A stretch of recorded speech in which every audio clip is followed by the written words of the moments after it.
नमस्कार। कार्यक्रम पर्यटन संवादमा स्वागत छ। म प्रकाश कालिङ। कार्यक्रम पर्यटन संवाद मार्फत समग्र नेपालको पर्यटन क्षेत्रको समस्याको उठान गर्दै समाधानको लागि हामी खोजी गर्दै आएका छौँ।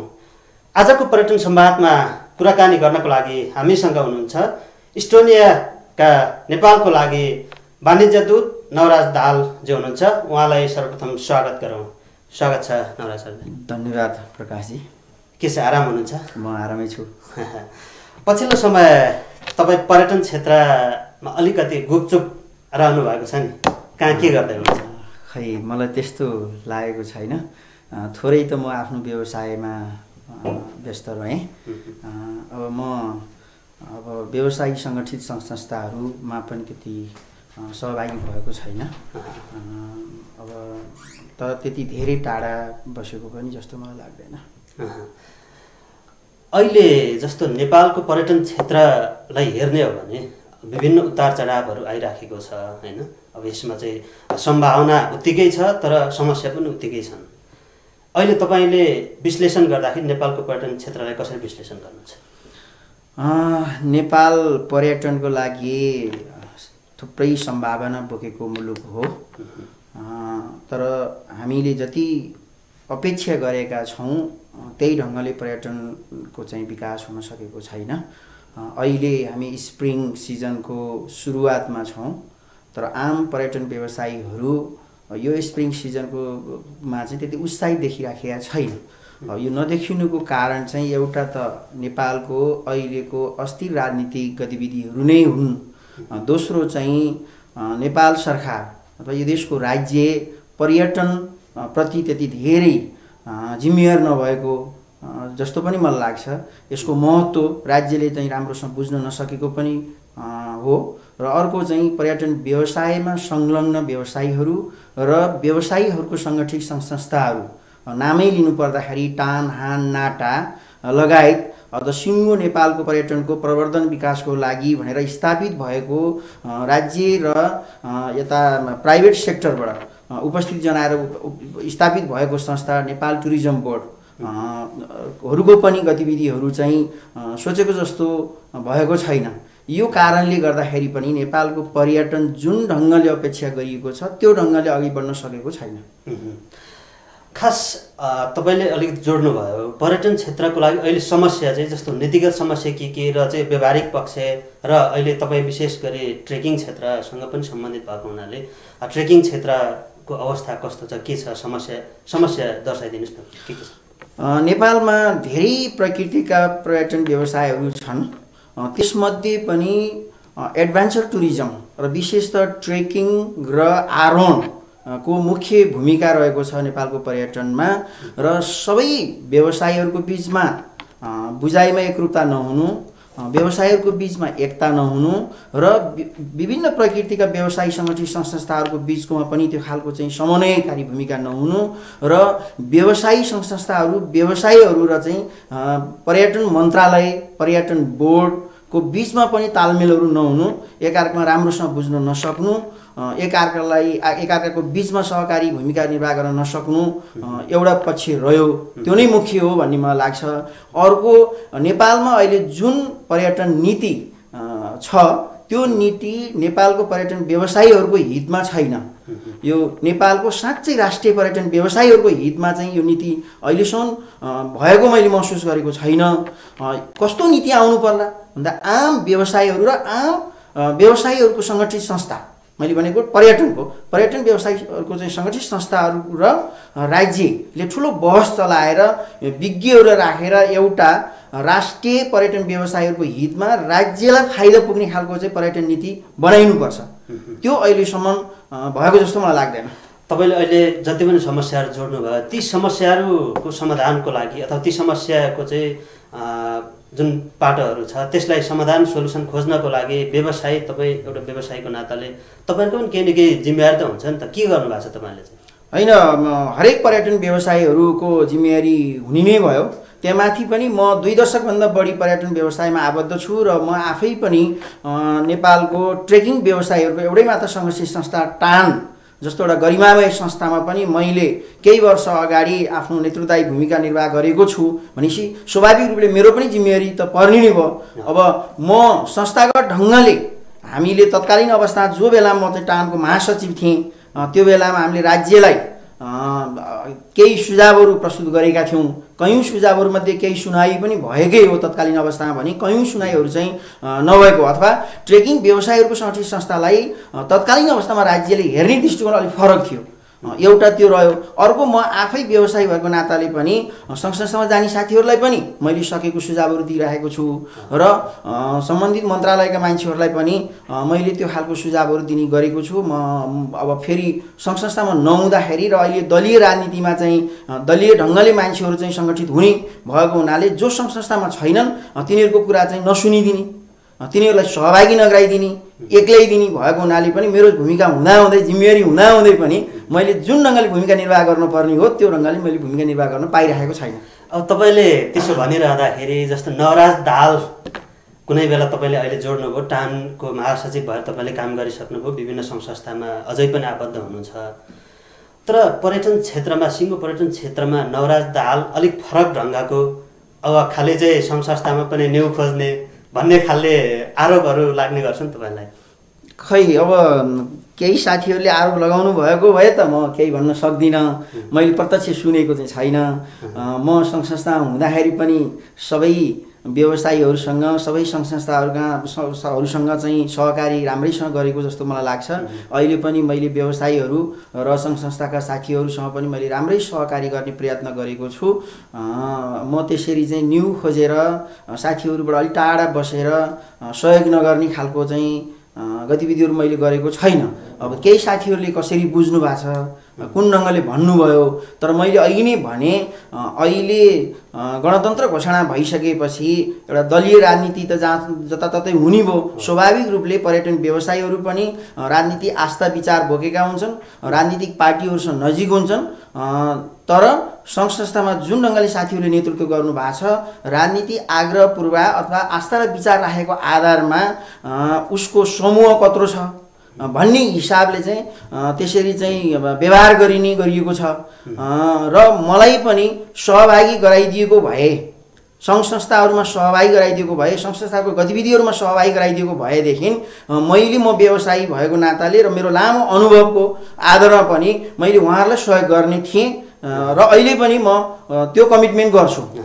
भनेपछि अहिले दलीय जुन भागबन्डा छ, अझ भनौँ तपाईँ जुन अहिले चाहिँ संविधान सभामा रहेका दलहरूभन्दा बाहेक अथवा चाहिँ त्योभन्दा छुट्टै दलको भएको हुनाले तपाईँलाई समेटेको छैन र त्यसरी आरोप लगाइराखेको छ भन्ने कुरा बुझ्नु पऱ्यो नि? हो, मलाई अचम्म लागिरहेछ।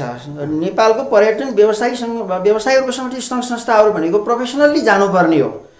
यो दलीय राजनीतिसँग जोडिनुभन्दा पनि उसको व्यवसायी हैसियत, व्यवसायी अनुभव र उसको प्रोफेसनलिजमलाई हेरेर चाहिँ सङ्घ संस्थाको नेतृत्व गर्न पाउनुपर्ने, सङ्घ संस्थाहरूमा गएर आफ्नो गतिविधिहरू गर्न पाउनुपर्ने हो। त्यही ढङ्गले चाहिँ व्यवसायीहरूले र सङ्गठित सङ्घ संस्थाहरूको नेतृत्व गर्नेहरूले पनि त्यसरी बुझिदिनु पर्ने हो। तर त्यो ढङ्गले बुझिएको छैन। हो, म गर्वका साथ भन्छु म नेकपा माओवादी नजिक भएको व्यवसायी हुँ। अब त्यो नेकपा माओवादी नजिक भएको व्यवसायी भएकै नाताले त्यो पार्टी म जुन पार्टीसँग नजिक छु त्यो पार्टी संविधान सभामा नभएकै आधारले मलाई चाहिँ संविधान सभाभित्र भएका त्यो भित्र भएका पनि केही सीमित राजनीतिक दल निकट भएका साथीहरूले चाहिँ अर्कै ढङ्गको व्यवहार गरिदिनु भने पनि दुःखद कुरा हो। भनेपछि यसलाई कसरी बुझ्नु पर्यो भने जस्तो वैद्य पार्टीले अथवा चाहिँ तपाईँको पार्टीले भनौँ अझ होइन चाहिँ संविधान सभा बहिष्कार गर्यो, तपाईँले पर्यटन क्षेत्रको विभिन्न चाहिँ जुन सङ्घ संस्थाहरूको गतिविधिमा तपाईँले पनि बहिष्कार गर्नुभयो, त्यसैले तपाईँलाई पाखा लगाएको त होइन? होइन, त्यो कुनै पनि हालतमा होइन। मैले कुनै पनि सङ्घ संस्थाको त्यो पर्यटनसँग सम्बन्धित सङ्घ संस्थाहरूको गतिविधिहरूमा म संलग्न हुने प्रयत्न गरिरहेको छु। मैले बहिष्कार गरेको छु। मैले किन यो जोडिराखेको छु भने नवराजी जस्तो पर्यटन क्षेत्रमा विभिन्न सङ्घ संस्थाहरू छन् होइन? हो, ती सङ्घ संस्थाहरू जस्तो चाहिँ टान, नाटा भनौँ, अरू चाहिँ विभिन्न एनएमए लगायतका सङ्घ संस्थाहरू छन्। ती सङ्घ संस्थाहरूमा कर्मचारीहरू अथवा चाहिँ ट्रेड युनियन को माध्यमबाट तपाईँले ती सङ्घ-संस्थाहरूलाई प्रहार गरिराख्नु भएको छ। बाहिर अब त्यहाँ चाहिँ संलग्न नभएर बाहिर रूपमा तपाईँ अध्यक्ष रूपमा त्यसरी प्रहार गरिराख्नु भएको छ। विभिन्न पटक चाहिँ अब आन्दोलन गर्ने विभिन्न त्यो खालको उक्साउने कामहरू तपाईँले गर्नुभएको छ भन्ने आरोप, त्यो मिथ्या आरोप हो। म एउटा जिम्मेवार व्यवसायी, मैले थुप्रै मान्छेहरूलाई रोजगारी दिएको छु, राज्यलाई कर तिरेको छु। मैले त्यस्तो घटिया खालको गतिविधि गर्दिनँ र जो साथीहरूले यो कुराहरू त्यसरी बुझ्नु भएको छ त्यो स्तरले, त्यो घटिया स्तरले त्यसरी नबुझ्नेलाई पनि म आग्रह गर्छु। त्यो मेरो कुनै पनि संलग्नता छैन। म एउटा जिम्मेवार व्यवसायी हो। एउटा जिम्मेवार व्यवसायीले त्यस्ता खालका गतिविधिहरू कसरी गर्न सक्छ? अहिले तपाईँले पर्यटन क्षेत्रको सङ्घ-संस्थाहरू जति पनि छन्, ती सङ्घ-संस्थाहरूको गतिविधि, ती सङ्घ-संस्थाहरूको चाहिँ योजना, काम, कार्यक्रमहरूलाई चाहिँ कसरी हेर्नु भएको छ, कसरी विश्लेषण गर्नुहुन्छ? केही कामहरू त सन्तोषजनक पनि छन्, केही चाहिँ सकारात्मक गतिविधिहरू भएका पनि छन्। तर फेरि अहिलेको बदलिँदो समयमा जुन ढङ्गले सङ्घ संस्थाहरूले व्यवसायीहरूको हक हितमा काम गर्नुपर्ने हो त्यही ढङ्गले गर्न सकेको छैन। सङ्घ संस्थाहरू चाहिँ व्यवसायीहरूपट्टि जिम्मेवार हुनु पर्यो र सङ्घ संस्थाहरू त्यत्तिकै राज्यपट्टि पनि जिम्मेवार हुनु पर्यो। अहिलेका गतिविधिहरू हेर्दाखेरि पूर्ण रूपले व्यवसायीहरूपट्टि जिम्मेवार भएको जस्तो चाहिँ मलाई महसुस भएको छैन। जस्तै म ट्रेकिङ व्यवसायी हुँ। मेरो संस्था टानले नेपालको माउन्टेन टुरिज्मसँग सम्बन्धित गतिविधिहरू गर्नुपर्ने हो। त्यसका चाहिँ प्रचार प्रसारका कुराहरू हुन्छन्, त्यसका चाहिँ पूर्वाधार विकासका कुराहरू हुन्छन् र आम व्यवसायीहरूलाई टानले चाहिँ फेसिलिटेट गर्नुपर्ने, आम ट्रेकिङ व्यवसायीहरूलाई सङ्गठित गर्नुपर्ने हो। त्यति गर्न सकिरहेको छैन। त्यति हुँदाहुँदै पनि फेरि केही कामहरू चाहिँ सकारात्मक पनि छन्। जस्तै भवितव्य भएको बेलामा टानले केही सकारात्मक कामहरू गरेको छ। रेस्क्यु गर्ने कामहरूमा तत्परता देखाएको देखिन्छ के अरे हैन। केही ट्रेकिङ रुटहरू को चाहिँ पहिचान गर्ने, त्यसको प्रचार गर्ने कामहरू पनि गरिराखेकै छ। यी ठिकै हुन्, तर फेरि जुन ढङ्गले गर्नुपर्ने हो त्यो ढङ्गले गर्न सकेको छैन। तपाईँले टानको कुरा जोड्नुभयो। अहिले जस्तो रमेश धमलार नेतृत्वको टानले खास काम गर्न सकेको छैन भनेर तपाईँ कडा रूपमा प्रस्तुत हुँदै आउनुभएको छ। अहिले पनि त्यो कुरा दर्शाउनु खास अहिले चाहिँ जस्तो टानले गर्नुपर्ने के थियो र अहिलेको नेतृत्वले गर्न नसकेको के प्रश्न? मैले व्यक्तिको विरोध गरेको छैन। मैले चाहिँ सुझाव दिने हिसाबले आफ्नो अभिव्यक्ति राखेको हुँ। अहिलेको टानको नेतृत्व सक्षम व्यवसायीहरू हुन्, राजनीतिक रूपले पनि सचेत छन्। आम ट्रेकिङ व्यवसायहरूले ठुलो अपेक्षा राखेका थिए, तर उहाँहरूको नेतृत्व आइसकेपछि अलि मनोगत भयो, अलि एकाङ्की भयो, अलि राजनीतिकरण बढी भयो। आम ट्रेकिङ व्यवसायीहरूलाई सङ्गठित गरिदिनु भएन। आम ट्रेकिङ व्यवसायीहरू आफ्नो छाता सङ्गठनले आयोजना गरेको कार्यक्रममा सहभागी भएर छलफल बहसमा भाग लिन पाइएन भन्ने मेरो गुनासो हो। यत्रो चाहिँ धन्नै उहाँहरू यो नेतृत्वमा आएको 1.5 वर्ष भइसक्यो। 1.5 वर्षमा एक दुईवटा टानको आफ्नै ब्यानरमा 1-2वटा मात्रै कार्यक्रम सम्पन्न गर्नु भएको छ। त्योभन्दा बाहेक कुनै पनि टानका गतिविधिहरू हामीले पाएका छैनौँ। अन्य सङ्घ संस्थाको नामबाट कार्यक्रमहरू हुने, टानकै नेतृत्व सहभागी हुने, तर टान एउटा आफैमा सक्षम एउटा संस्था हो। त्यसले आफ्नै ब्यानरमा आफ्नै चाहिँ आयोजनामा कार्यक्रम किन गर्न सकिँदैन? यो मेरो गुनासो हो। अहिले पछिल्लो समय जस्तो टानमा चाहिँ भ्रष्टाचारको कुराहरू उठिराखेको छ, यहाँ चाहिँ अनियमितताको कुरा अथवा चाहिँ व्यक्तिवादी चिन्तनको हावी भएको कुराहरू उठिराखेको छ हैन। तपाईँ एउटा चाहिँ त्यहाँको नेतृत्वदायी भूमिका निर्वाह गरिसक्नु भएको एकजना व्यक्तित्व, तपाईँले यो टानको भ्रष्टाचार भएको कुरालाई चाहिँ कसरी हेर्नुभएको छ? कि भ्रष्टाचार भएकै हो? मैले भ्रष्टाचार भयो भनेर भन्न सक्दिनँ, किनभने टानमा अहिले भएका नेतृत्व आफै एउटा सफल व्यवसायीहरूको नेतृत्व हो। उहाँहरूले टान जस्तो संस्थामा गएर भ्रष्टाचार गर्नुपर्छ भन्ने चाहिँ होइन। तर टानमा टिम्सको नामबाट प्रशस्त रकमहरू सङ्कलन भयो। त्यो रकम खर्च गर्ने क्रममा प्रक्रिया पुर्याइएन, थोरै दुरुपयोग भयो भन्ने चाहिँ मेरो कुरो हो। जस्तै गए वर्ष शङ्कर होटलमा लोसार टानले नियमित गर्ने कार्यक्रम लोसार कार्यक्रम आयोजना गरियो। लोसारमा जुन कम्युनिटीका मान्छेहरूको सहभागी हुनुपर्ने हो तिनीहरूको उपस्थिति न्यून भयो।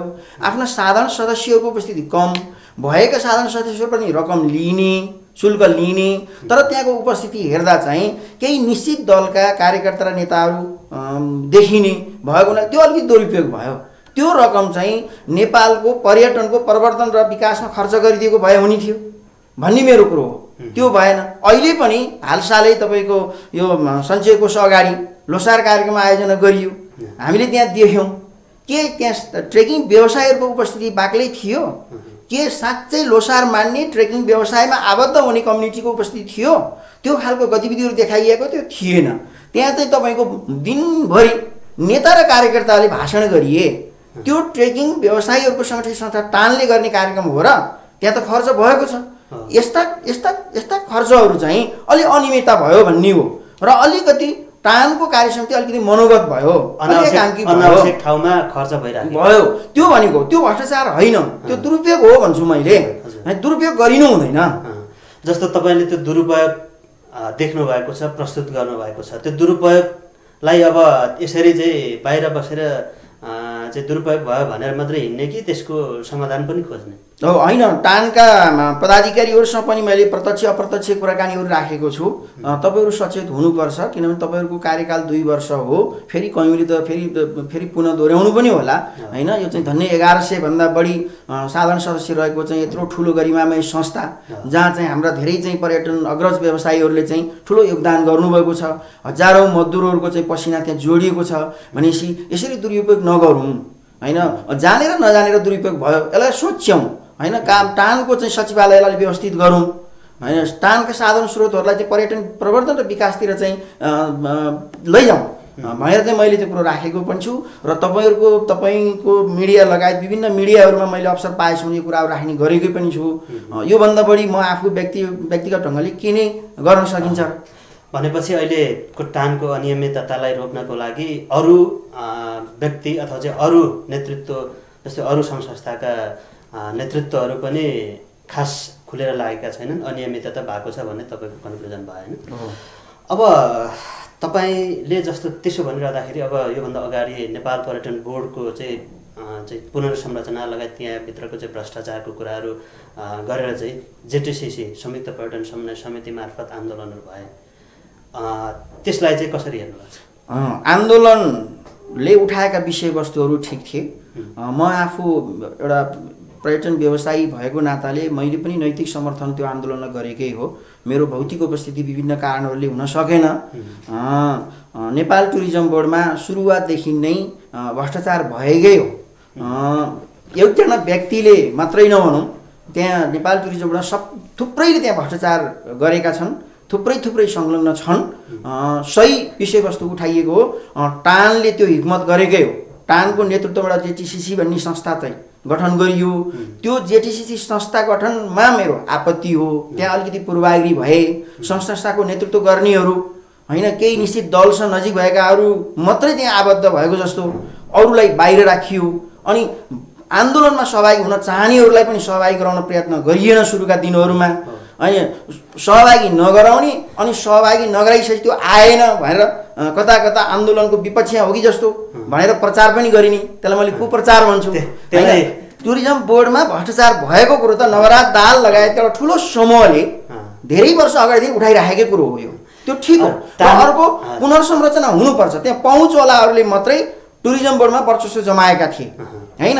अनि मन्त्री, जुन दलको मन्त्री आउँछ त्यो मन्त्रीसँग नजिक हुने, सायद त्यो राजनीति रूपले कति प्रतिबद्ध छ त्यतातिर पनि नहेर्ने, ऊ कति व्यवसायी हो त्यो पनि चासो नलिने, तर उसले त्यो मन्त्रीलाई कति चाकरी गर्छ भनेको भरमा त्यहाँ टुरिज्म बोर्डमा चाहिँ लगिने।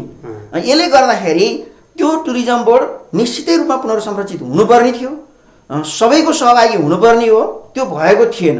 आन्दोलन स्वाभाविक थियो। अब यस्तो भयो नि त, तपाईँले अहिले जति पनि कुरा गर्नुभयो, टानमा पनि अनियमितता छ, टुरिज्म बोर्डमा पनि अनियमितता छ, हिजो पनि थियो आज छ भन्नुभयो होइन। अब जसले आन्दोलनको नेतृत्व गर्यो त्यसमा पनि अनियमितता छ। अब जो चाहिँ अब अनियमितता भएको ठाउँ त अब अनियमितता भएको ठाउँ नै छ होइन। अब यसलाई के एक अर्काप्रतिको प्रतिशोधको मात्रै रूपमा पनि लिन सकिन्छ नि? यो एकदम महत्त्वपूर्ण कुरो राख्नुभयो यहाँले। मेरो सुरुमा भनाइ पनि त्यही हो। टुरिज्म बोर्डमा भ्रष्टाचार भएको छ। टुरिज्म बोर्डको पुनर्संरचना हुनुपर्छ। टुरिज्म बोर्डमा मात्रै होइन, आम पर्यटन व्यवसायसँग सम्बन्धित व्यवसायी सङ्गठित संस्थाहरू र सामाजिक संस्थाहरूमा पनि भ्रष्टाचार भएको हुनसक्छ। भ्रष्टाचारको मुद्दा एकैचोटि उठाउनुपर्छ।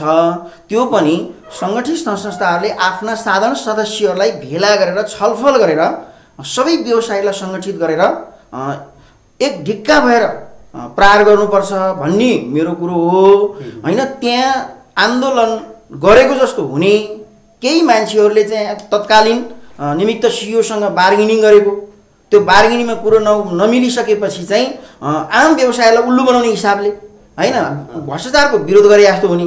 तर आफ्नो भागभन्डा त्यहाँ नमिलेपछि त्यसरी गएको जस्तो देखिने, त्यो होइन भने व्यवसायहरूलाई सङ्गठित गरेर किन लान सकिएन।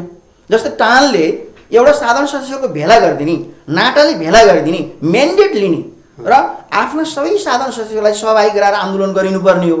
एउटा त्यो टुरिज्म बोर्डको कुरो भयो। भनेपछि तपाईँले उठाउनु भएको टान आन नाटा लगायत एयरपोर्ट सबै ठाउँमा त्यस्ता खालको आर्थिक अनियमितता हुनसक्छ। भ्रष्टाचारै म भन्दिनँ, आर्थिक अनियमितता हुनसक्छ, आर्थिक दुरुपयोग हुनसक्छ। अनि त्यहाँ चाहिँ कसैले कुरै नउठाउने, उठाउनु पर्छ। अर्को कुरो चाहिँ के भन्दाखेरि म एउटा थप्न चाहन्छु, सङ्घ संस्थाहरूलाई यसरी चाहिँ चलाउन दिइरहने हो कि राज्य पनि यसमा जवाफदेही हुन्छ। राज्यले चाहिँ के त्यसपछि चासो लिनु पर्दैन भनेर भन्छु क्या म त। तपाईँ प्रष्ट वक्ता, तपाईँले चाहिँ अब सबै कुराहरू चाहिँ बुझ्नु भएको छ, नेतृत्व गर्दै आउनु भएको छ सिङ्गो पर्यटन क्षेत्रलाई नै। यी समस्याहरू जस्तो जति पनि समस्याहरू छन् ती समस्याहरूलाई समाधान गर्नको लागि कुनै न कुनै उपाय त होला नि त। पर्यटन व्यवसायीको नाताले र तपाईँ अब सिङ्गो पर्यटन क्षेत्रलाई विगत लामो समयदेखि निहाल्दै आउनुभएको हिसाबले तपाईँले यसको समाधान के देख्नुहुन्छ अब तत्काल र दीर्घकाल? होइन, मैले त भनिहालेँ नि, सङ्गठित संस्थाहरूले आफ्नो साधारण सदस्यको बिचमा भेला गर्नु पर्यो, छलफल गर्नु पर्यो, कमी कमजोरीहरूलाई चाहिँ एक ठाउँमा ल्याउनु पर्यो। त्यही ढङ्गले चाहिँ राज्यसँग चाहिँ सङ्घ संस्थाले आफ्ना सुझावहरू राख्नु पर्यो। त्यसरी सुधार गर्न सकिन्छ भनेर म भन्छु। तर जबसम्म आम व्यवसायीहरू सङ्गठित हुन सक्दैन, सङ्घ संस्थाहरू सङ्गठित हुन सक्दैन, राज्य र सङ्घ संस्थाहरूको बिचमा सहकारी भूमिका निर्वाह गर्न सकिँदैन, जतिसुकै कुरा गरे पनि त्यसको सुधार हुन सक्दैन। सुधार गर्नको लागि त आम व्यवसायहरूको बिचमा एकताबद्ध हुनै पर्छ। भनेपछि अहिलेसम्मको एउटा कन्क्लुजन के निकाल्न सकियो भने सिङ्गो पर्यटन क्षेत्रमा विभिन्न सङ्घ संस्थाहरू छन्, ती सङ्घ संस्थाहरू अपनत्व, व्यवसायको अपनत्व हुने खालको सङ्घ संस्थाहरू भएनन् होइन? हो, भएनन्। अलिक व्यावसायिक हुनु पर्यो। प्रोफेसनलिजमलाई गौण बनाएर अलि अर्कै खालको राजनीतिक गतिविधिहरू गरिएको जस्तो, सङ्घ संस्थाहरू अलिक व्यवसायप्रति निकम्मा भएको जस्तो, सङ्घ संस्थाहरूको चाहिँ अलिक भातृ सङ्गठन जस्तो अथवा पार्टीका निकटको सङ्घ संस्था जस्तो भइरहेको छ। त्योबाट मुक्त हुनुपर्छ। यो व्यवसायीहरूको सङ्गठित संस्था हो, यसलाई अलिक व्यावसायिक बनाउनुपर्छ भनेर सोच दिनुपर्छ भन्छु म चाहिँ। तपाईँ एउटा ठमेलको व्यवसाय, ठमेलको चाहिँ अब केन्द्र भागमा हुनुहुन्छ, केन्द्र भागबाट व्यवसाय चलाइराख्नु भएको छ। अहिले ठमेल पछिल्लो समय ठमेललाई कसरी देख्नु भएको छ, कसरी हेर्नु भएको छ? ठमेलमा केही सुधारका सिम्टमहरू देखिएका छन्। अहिले चाहिँ सडक बत्तीहरू तत्कालै हालेको देखिएको छ। तर ठमेलमा थुप्रै समस्याहरू छन्। एउटा चाहिँ ट्राफिक व्यवस्थापन अत्यन्तै कमजोर छ। पर्यटकहरू अथवा चाहिँ भेहिकलमा आउने जो कसैलाई पनि एक खालको चाहिँ दोधार, कुन वान वे कुन टू वे त्यो कन्फ्युजन छ। दोस्रो, पर्यटन पुलिस प्रहरी जो खटाइएको छ ठमेल त्यो पर्यटकीय क्षेत्रमा, उहाँहरूको सशक्तिकरण कम भएको छ। उहाँहरूले पर्यटकहरूलाई गर्ने व्यवहार अलि पुगेको छैन भनेर भन्छु म। अर्को चाहिँ अब ठगीहरू थुप्रै हुन्छ पर्यटक ठमेलमा। स्ट्रिटमा थुप्रै चाहिँ छाडा मान्छेहरू जसले चाहिँ टुरिस्टहरूको पछि लाग्ने, एउटा व्यवसायी संस्थामा गएर चाहिँ टुर बुक गरेको, ट्रेकिङ बुक गरेकोलाई चाहिँ अर्कोतिर भड्काएर लगिदिने होइन, पैसा मागिदिने अथवा चाहिँ गाँजा चरेस बेच्नको लागि प्रयास गर्ने, यौनजन्य गतिविधिहरूमा चाहिँ त्यसरी चाहिँ टुरिस्टहरूलाई चाहिँ त्यस्तो खालको ह्यासल गरिदिने, यी खालको गतिविधिहरू पनि छन्, नभएको होइन। अब त्यहाँभित्रको चाहिँ डान्स बार, मसाजहरूमा पनि विभिन्न खालको विकृति हरू हुन्छन्। पर्यटकहरूलाई चाहिँ डान्स बारमा गयो, खाएर अलिकति ड्रिङ्क्सहरू लागिसकेपछि लिनुभन्दा बढी रकम लिने, मानेन भने कुटपिट गर्ने, त्यस्ता खालको गतिविधिहरूको बारेमा सुनिराखेकै हौँ हामीले। अनि अस्तव्यस्त खालको चाहिँ होर्डिङ बोर्डहरू छन्, तर पर्यटकहरूलाई सही सूचना दिने होर्डिङ बोर्डहरू छैनन्। म त भन्छु ठमेलमा एउटा चाहिँ टुरिस्ट इन्फर्मेसन सेन्टर अथवा एउटा काउन्टर राखिनुपर्छ। अर्को चाहिँ ठमेल क्षेत्रमा थुप्रै सार्वजनिक जग्गाहरू छन्, त्यो सार्वजनिक जग्गालाई चाहिँ पार्क बनाउनु पर्यो, पर्यटकहरू आएर त्यहाँ रेस्ट गर्न सकोस् होइन। र अर्को चाहिँ के त टोयलेटको सुविधा छैन ठमेलमा। भनेपछि अहिलेसम्म पर्यटन ठमेलको विकास गर्छु भनेर लाग्ने मान्छेहरू अथवा चाहिँ त्यहाँको सङ्घ संस्थाहरूले ती समस्या समाधान गर्न सकेनन् होइन? त्यस्तो देखिँदैन, किनभने त्यो जुन संस्था तपाईँले भन्नुभयो ठमेल पर्यटन परिषद विकास परिषद, त्यहाँ अझै पनि व्यवसायीहरूको संलग्नता कम छ भनेर भन्छु मैले। अब हामी कार्यक्रमको अन्तिम चरणमा आइपुगेका छौँ। तपाईँ चाहिँ गणतान्त्रिक इस्टोनियाको एउटा वाणिज्य दूत पनि हुनुहुन्छ होइन? नेपालको अन्त्यमा छोटोमा भनिदिनुहोस् कि नेपालको पर्यटन क्षेत्रलाई अन्तर्राष्ट्रिय जगतले कसरी हेरेका छन् र यो अवस्था चाहिँ कस्तो छ? होइन, नेपाल पर्यटकीय दृष्टिकोणले एकदम सम्भावना बोकेको देश हो र इस्टोनियाका नागरिकहरूले पनि नेपालको पर्यटनलाई अब सकारात्मक ढङ्गले नै हेर्छन्।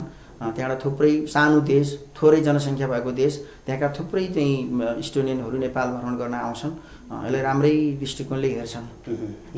मात्रै नेपालको पर्यटनको पूर्वाधारको विकास हुन सकेन, एयरपोर्ट अव्यवस्थित छ, अनि शान्ति सुरक्षामा पनि अलिकति प्रश्न उठाउँछन्, किनभने राजनीतिक रूपले अस्तव्यस्त अस्थिरता, यति लामो समयसम्म पनि चाहिँ नेपालमा संविधान नबन्नु, राजनीतिक दलहरूको बिचमा चाहिँ झैझगडाहरू भइरहनु, यी कुराहरू त उहाँहरूले पनि अब नजिकबाट त्यसरी चाहिँ हेर्नुहुन्छ, अध्ययन गर्नुहुन्छ, त्यो कुराहरू हामीलाई भन्छन्। हस्, यहाँसम्म आएर यति महत्त्वपूर्ण विचार राखिदिनु, समय दिनुभयो, धन्यवाद। प्रकाशजी, तपाईँलाई पनि धेरै धन्यवाद।